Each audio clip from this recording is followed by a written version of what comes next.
Hello, everybody, and welcome to this, our latest podcast in the series of hugely popular Cummings Pepperdine crypto questions.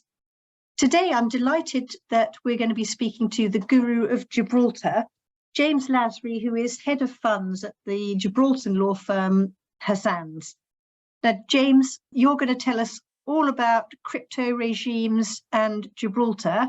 I'm looking forward to getting started. But first, tell us a bit more about you and what you're involved in Gibraltar.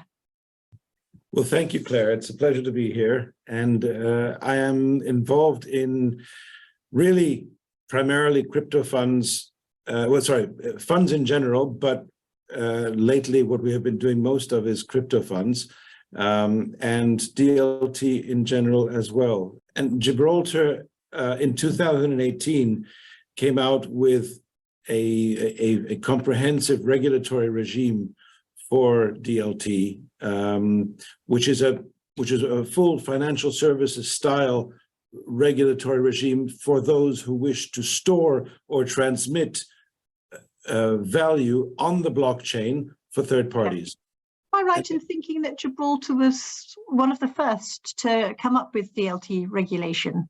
Yes, indeed, and that was really a stroke of luck. The government had been working on that for quite a while beforehand, and so for us to be able to come out with that in 2018 really helped a lot because it gave us a bit of a first mover advantage, and it helped create an industry so that even other areas of the industry which didn't rely on those specific regulations were very much helped by them because there was already an infrastructure for I can see that. who wanted to deal with crypto. Yeah, and that means therefore you're now entering into your fifth year. So you'll have experienced a lot, but also importantly you'll have learnt a lot over the last 4 years. Now we're into the fifth. Indeed, the guiding principles of those regulations were, rather than creating very prescriptive regulations, they created 9 principles which you have to satisfy in order to be approved. So rather than telling you how you had to satisfy them, they just left that to the applicant to explain to the regulator how they satisfied them. Topically, one of the important of the 9 principles is how is client money and client value protected, and you have to be very clear on how you segregate client assets from the firm's assets, and you have to be very clear on how those assets are protected, both from a cybersecurity perspective, from a hacking perspective, and from the perspective of someone trying to use them for purposes other than which they were lodged with you. And does that work as a type of comply or explain with the 9 principles, or do they all have to be complied with because there's no reason why you wouldn't comply? It's not at all that part is not at all a comply or explain. That you have to show them and satisfy the regulator how you comply with them. Yeah, and and as with the FCA, it's principles based. So it's not, as you're saying, it's not prescriptive, which means that you have to comply with the principles of, for example, keeping client money safe. But there's some flexibility to allow the individual business involved to do that in a way that is correct and suitable for their business. Indeed, as the drafter of the legislation said, if we were to be prescriptive and to have a sort of MiFID style regulation for crypto, for DLT, by the time the ink was dry on the paper, it would be out of date. Yeah, something else would come along. And I think there's also, there's the well-rehearsed argument that the moment you have something which becomes more of a tick box, so fill in the form and tick the box, it's very easy to become focused on what you need to do to tick the box rather than what you need to do to make sure that, as an example, client money is safe and your product is the one that's correct for your industry, your market segment, and your clients. Indeed, indeed. And you said that we learned, we've had time to learn as well. So originally there were 9 principles. Just recently they added a 10th principle, which is market integrity. You have to show how you are contributing to market integrity with your firm's policies and procedures. And presumably that actually, that would tie in with the requirement to have the policies and procedures in the first place. And we're looking at the policies and procedures which protect not just the client, but the whole marketplace, and therefore enhance the reputation of Gibraltar. Is that the thinking behind it, to build on what you've got and give a wider protection? Very much so. Yeah. Very So, much. and I think I'm right, aren't I, saying that there are actually three regimes which are probably relevant here. One is the DLT that maybe we could come back to and you could tell us a bit more. But there's also a crypto regime. And then there is sort of what we might call a crypto funds regime. And I say we might call it that because it's really a funds regime which is flexible and therefore seems to be well suited for the crypto regime. Am I right in thinking those are the 3 regimes in this area, Ter? Very much so. The DLT regime is when you want to store or transmit value on the blockchain for third parties, and so that's more of a financial services type firm. Whereas if you want to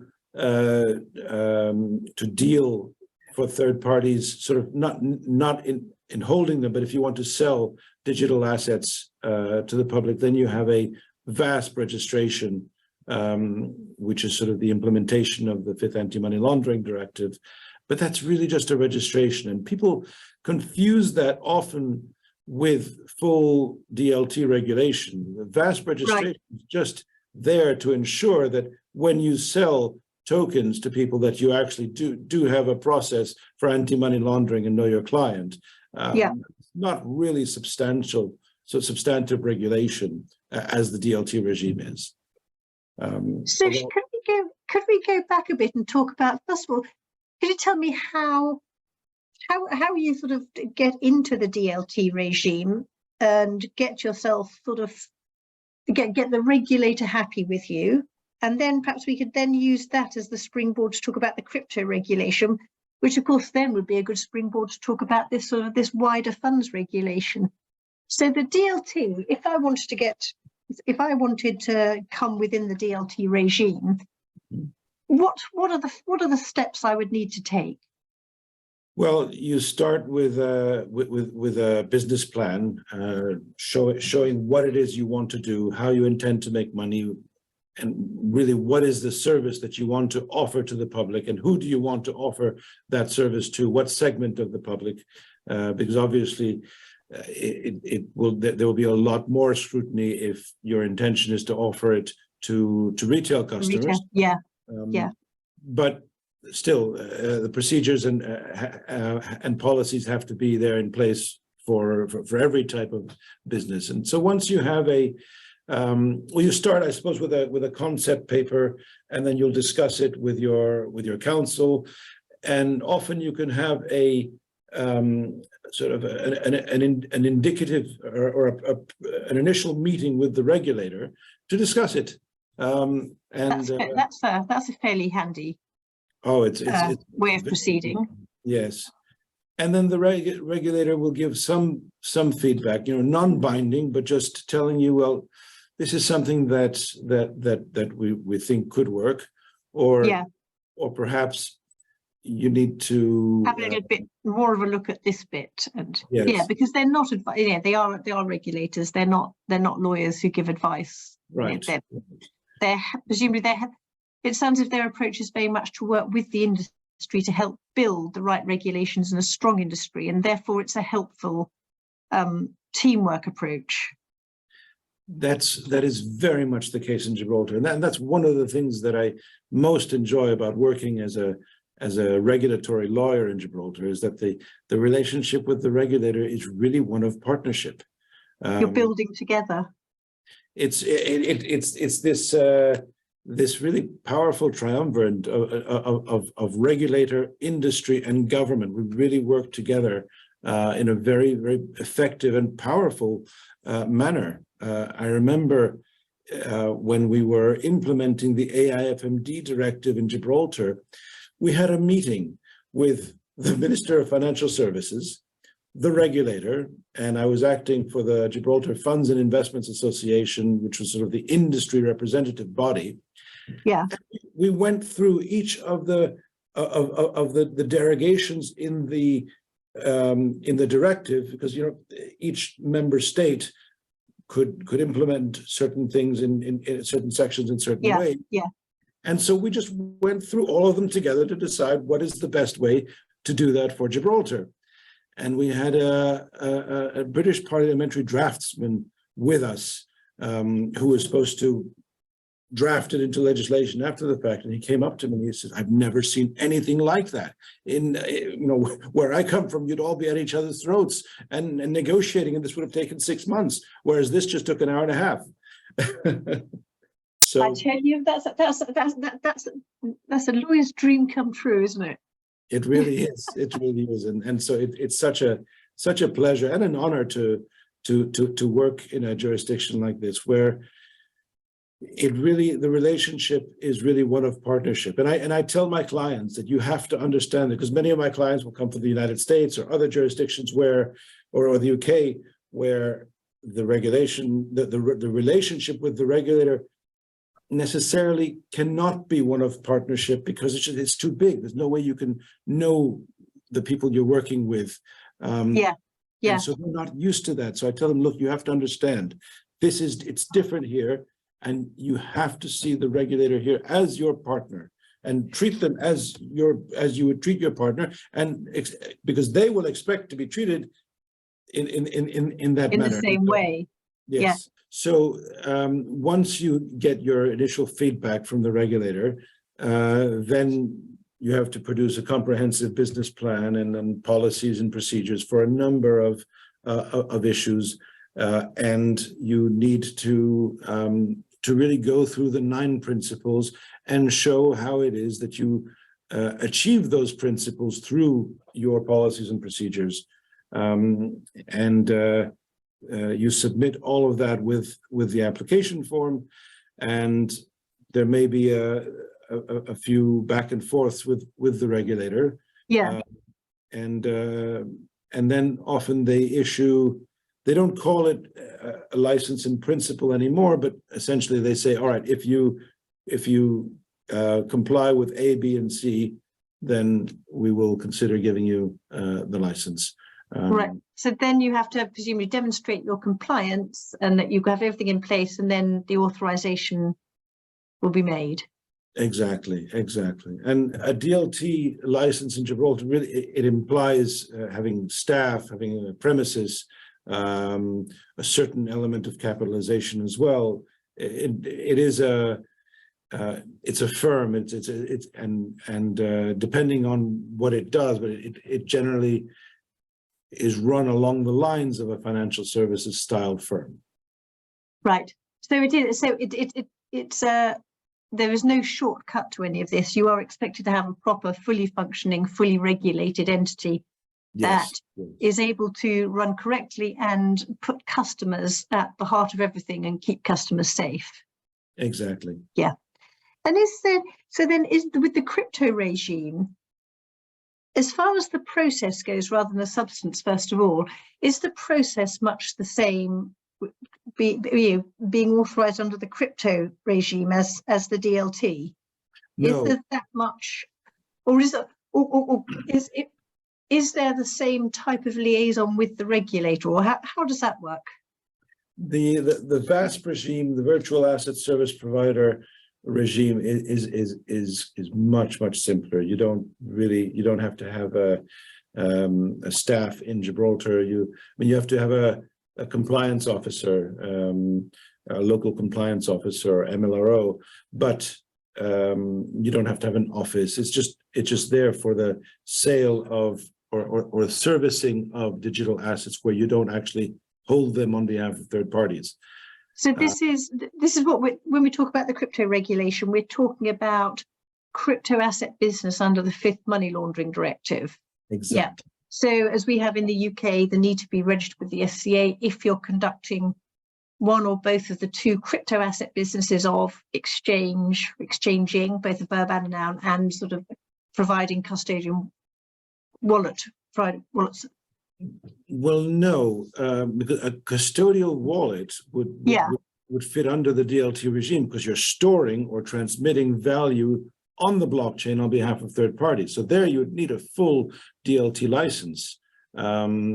It's quite different from. Well, I think it's a little bit different from the variation on a theme. Yes, because the FCA's regime was conceived more as an anti-money laundering regime, but they have put some substantive AML, PTF, and right, sort of through the back door. And does the Gibraltar regulator also place a sort of a fair degree of reliance on the joint money laundering steering group guidance? Because I know certainly with the FCA, it's an international body, and then the FCA it's not saying they take everything on board because it's guidance, but they do place a lot of value on the guidance from that body. Yes, very, very much so. Remember, in Gibraltar, we have a statutory obligation to match UK regulatory outcomes, to regulate up to UK regulatory standards. So we will take that into account. So that makes perfect sense. Yeah. So tell me more then about, you say it's a little bit easier if we maybe put it that way than the DLT, but I understand that as well as with money laundering regs, there's an overlay of additional compliance. Could you tell me a bit more about that? Sure. Well, actually, it's quite markedly different from the DLT regime. The DLT licensing process is a good several month process, as you'd expect. Whereas the VASP regime really is anti-money laundering based, and therefore, once you submit the application, you should receive a response within 5 to 8 weeks, unless there's an issue. But it's a much more abbreviated process, and because really you're not storing value, you're not holding on to other people's assets. You might be selling them digital assets, or in some way servicing assets. But there's no actual sort of there's no sort of control or holding of client assets, which is the most regulated part. Right. And finally, then, if we could just that takes us nicely to the crypto funds regime.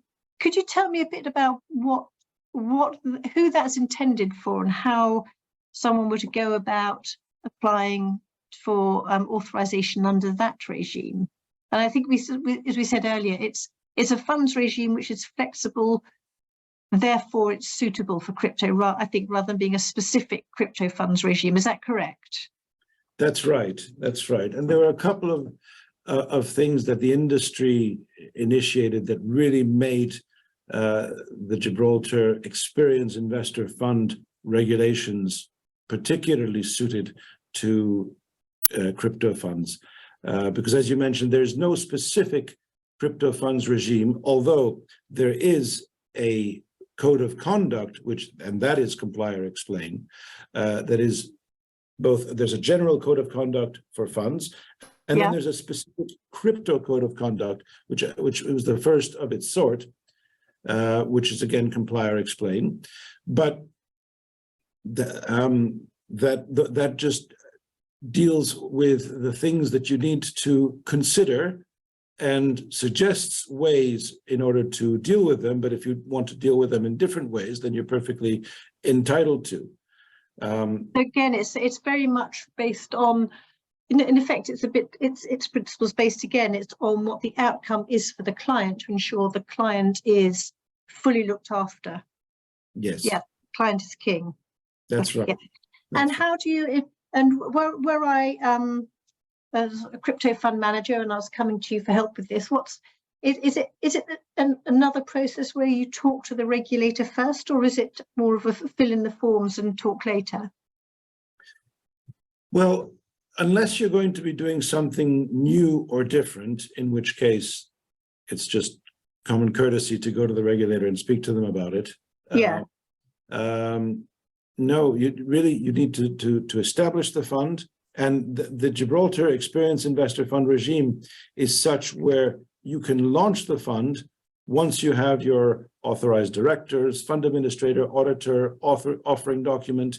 Once you have all of that properly set up and you have a legal opinion attesting to that, you can launch the fund with a board meeting, so long as within 10 days you notify the regulator of that, along with copies of all the documents. Could you tell us a bit more about the experienced professional and what the thresholds are for experienced professional?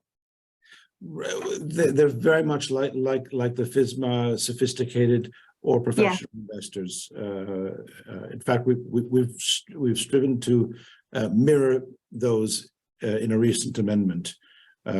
So either that, and you invest 100,000 euros or equivalent. Yeah, which is the minimum. Yeah. Or if you have €1 million besides the value of your residential home, that qualifies you. Or if you're an investment professional, there are a number of ways to qualify as an experienced investor. Even if you invest 50,000 euros, but you have received licensable investment advice, then there's some flexibility. There's some flexibility for the industry and the managers, but at the heart of it is only being able to get the right type of person. So as I was sort of refer to it in the UK, either you've had proper advice and that can be seen, or you're big enough and ugly enough to look after yourself. Yes, I'm going to use that. Probably a small fund manager needs protection from the clients at that point rather than the other way around. Possibly. But so you can launch your fund, and this is one of the only fund regimes on this side of the pond where you can actually do that for all kinds of funds. And what made it possible for us to use this regime for crypto is really a combination of two things. First of all, the regulator issued a statement about 3 or 4 years ago saying that we are happy for you to use this regime for crypto funds as well. But then there was something quite groundbreaking that we did, which was we enacted the dual regime in respect of AIFMD, because, as you know, Gibraltar had to leave the European Union along with the UK as a result of Brexit. Yeah, it might be worth actually in a bit just sort of touching on that point, because I think for a lot of people the niceties of the link between the UK and Gibraltar can be slightly opaque. So we'll come back to that. So. Sure. I mean, Gibraltar was part of the European Union alongside the UK, but then when the UK left, Gibraltar was pulled sort of kicking and screaming out along with it. And you know, the principle of UK legislation is that whatever legislation was in force on the eve of Brexit would remain in force, would continue to remain in force unless it's changed. Yes. Which means, very importantly, that in funds, that the Alternative Investment Fund Managers Directive still applies in the UK, even though even though it's been onshored. Even though you no longer have the right to passport as a result of it. So in Gibraltar, we spoke with the regulator and with the government, and we said, we no longer have the benefit of the European passport, can you please lighten the burden of the regulation and compliance with AIFMD so that we can compete with our peer class, with our new peer class of funds jurisdictions? And we did that. So now, instead of there being 3 exemptions within AIFMD, there are now 4 exemptions in Gibraltar. The 4th one being that if you notify the regulator that you do not want to be bound by AIFMD, then you no longer have to comply with the main elements, such as the AIFM manager, the AIFM depository, and so on.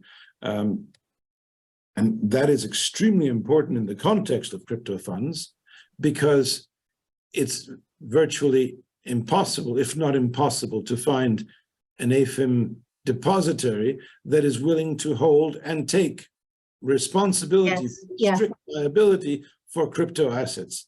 It's hard enough finding any bank who will let you hold crypto assets or even proceeds of crypto, as we now call it here. Yeah, you're absolutely right. It is sort of the perennial issue, isn't it? Yeah. I would say that probably goes to the heart of what I perceive as being one of the biggest issues in crypto, which is safe custody by the person or by a third party. So, the safe custody of a digital asset. It's key with any asset class, but it's potential. It has different sort of different worries where it is a digital asset. Yeah, and I mean that as being sort of cold, hot, and sort of the hybrid in between. They all have their own various sort of difficulties that are specific to the type of holding. Yeah, exactly. But at least in Gibraltar, with our regime, and as a result of the dual funds regime, we can choose the most appropriate method of storage and custody for digital assets without having to worry about a set of regulation of AIFMD, which never had crypto in mind, which is really not fit for purpose for crypto. Yeah. There's a whole. It's quite interesting, this conversation, James, because I suppose what we've talked about, along with other things, are if with the onshoring of AIFMD and so on, has Brexit actually happened? And we've talked about AIFMD, if you can loosen it and still have a credible regime, was the AIFMD really worth it? Was it needed? And now we're talking about, and now we've got an interesting discussion about, well, how do you regulate crypto? It's, how does the existing regime for, what are now called traditional assets, how can that be sort of applicable to something which is so new and nuanced and quite sometimes quite chameleon in what you can do with a digital asset? Yeah, I mean they would all be hugely interesting roundtable events from the time. But Jim, tell me more about this one type of fund structure that I'm particularly interested in, and what we've been talking about leads on to it very nicely for our listeners. And this is the concept of being able to have protected cells, but within a limited partnership. So not a company, a protected cell, limited partnership. So protected cells where you're generally, like I explained, limited partnerships are generally for illiquid assets, long-term held, sort of 5-7 years. But but to be able to have a protected cell is quite an interesting concept. Could you tell me more about how Gibraltar developed that and how it works in practice? Yes, indeed. We've had protected cell companies for about 30 years. Yes, and as have many funds jurisdictions, and it helps with economies of scale. But when we came to funds that for a number of reasons wished to structure themselves as limited partnerships, they would have to set up a new limited partnership fund for every different class or whatever, to achieve the segregation of assets and liabilities. Yeah, right. You only ring fence through a different corporate entity, a limited partnership anyway. Yeah. Yes. And so we had a number of clients who said, couldn't you create a protected cell company, but in the context of a limited partnership? And we had the basis of the Delaware series partnership, which we could model ourselves on, and we thought about it for quite a while. We did some research. We took some counsel from an American firm, and we established the Protected Cell Limited Partnership, which is a limited partnership which allows you, just like a protected cell company, to create different cells and therefore different funds, but within the context of that single entity. So you have only one GP, you have only one auditor, one fund administrator, but they are able to deal with the different funds. And so it's easy to set up a new fund. It really is just the creation of a new cell. Which is very interesting, isn't it? Very interesting. And I can already think of, on top of my head, a number of areas, sort of investment areas, strategies, and areas of client demand where that would be particularly useful. Yes, we actually launched the first one just a couple of months ago, and the clients were absolutely delighted with it, because it really makes life a lot easier for them. Yes, and also for the fund managers as well. Exactly. I suppose it just allows some diversity in their offering, and the safe manner of keeping assets segregated from each other, but with lower costs, lower overall admin. Yeah. That's right, and there aren't many places in the world where you can do that at all. So we're very lucky to have that here. Gibraltar, the place. James, it's been an absolute pleasure. Before we leave, I just wonder if we could maybe, I could invite you to come back later in the year, and we can talk about what we've seen going on in 2023, how it's affected Gibraltar, and what Gibraltar is likely to be to do in the rest of the year and going forward into 2024, which at the moment the consensus seems to be that 2024 might be the year where we start to see things really picking up. As there's the Bitcoin halving, isn't there? But we may be in a different economic place, and well out of the latest crypto winter, or certainly shivery period. Indeed. Well, absolutely, Claire. I'd be delighted. I mean, we've been speaking about a lot of these issues for years, and so whenever you want me back, I'd be delighted to come. That'd be wonderful. Well, James, look, before we say goodbye to everybody, could you just give everybody a way of sort of contacting you, or being able to sort of find out more about everything we've been talking about, so people can get in touch after the podcast? Well, my email address is james.lasry, Lasry, @hassans.gi, HASSANS. If you just look me up on Google, James Lasry, Gibraltar Funds, I'm sure you'll find me. You'll be on LinkedIn, and and the website hassans.gi. Our website is actually gibraltarlaw.com. Right. Yeah. So that's another way to find you.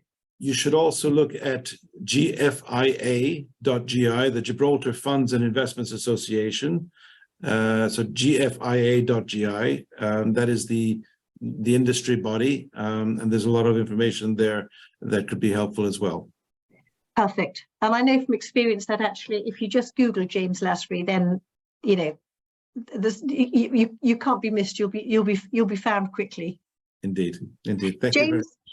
Thank you very much. Well, just to say to everybody listening, so you've got James's contacts, and if you want to speak to anybody here at Cummings Pepperdine, we're cummingspepperdine.com. And thank you once again, James, for talking. Thank you, everybody, for listening, and look forward to our next hugely popular crypto questions with Cummings Pepperdine.